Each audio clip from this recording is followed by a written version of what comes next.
Oh, it's been tremendously exciting. We announced December 7th of last year, and we've been working every day since then to make it happen. So it's been a great challenge and a tremendously exciting experience. Basically, we had been, along with a group of firefighters and teachers and friends, down in Columbus marching at the Ohio Education Association's Call to Action Days in Columbus, in marching against what was SB 5 last year, the Workers' Rights Bill.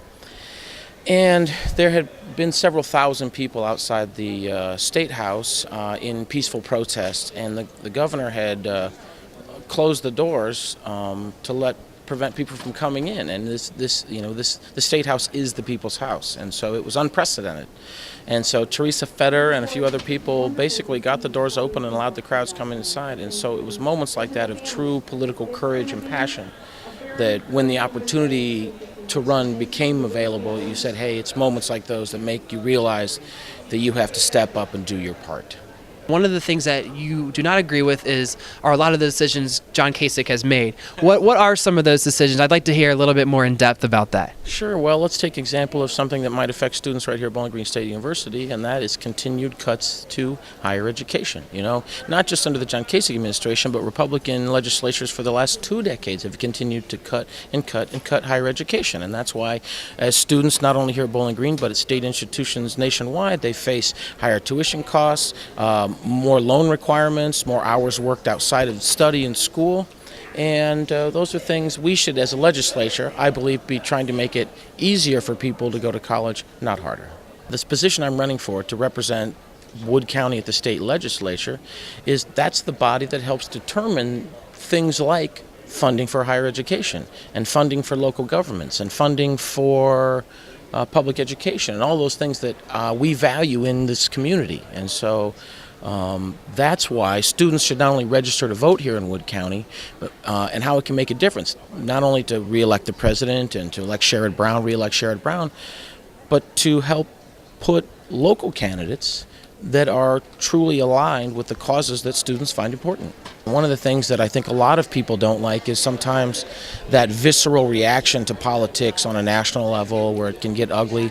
And so I think and one of the things that's made Wood County politics and Bowling Green politics always kind of enjoyable is because people recognize that we don't always agree on issues, but that doesn't mean we can't get along and that work together on the things that we do agree on. And I think Tim, honestly, as a politician, feels that way, and as do I.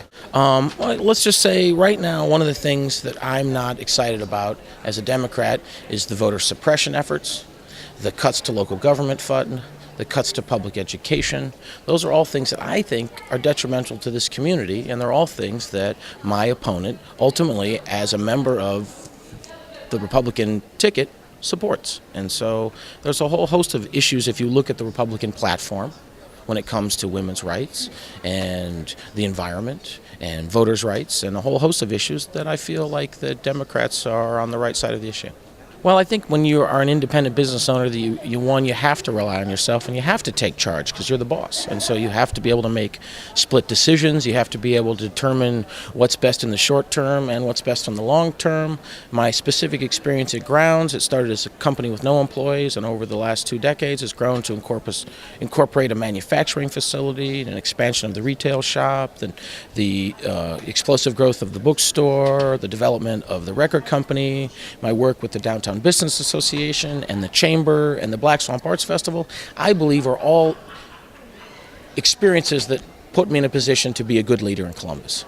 And one of the things that's so appealing about the state representative is that they want you to spend 2 days a week in Columbus, approximately, and the rest of the time they want you back in your community, being a part of it. That's the way to be a leader, and also a way to make sure that you represent the concerns of the interest of the citizens here in Wood County at the State House. And so it's about being an active part of your community that's so important to being a good state representative. Well, I'm here today to help support the Democratic ticket up and down, whether it's Joel Kuhlman for commissioner or Fred Keith for commissioner or myself for State House or Angela Zinman for Congress or Sherrod for the Senate, and of course to re-elect President Barack Obama. We all are united in a cause, and we believe we can win. We all win if we work together.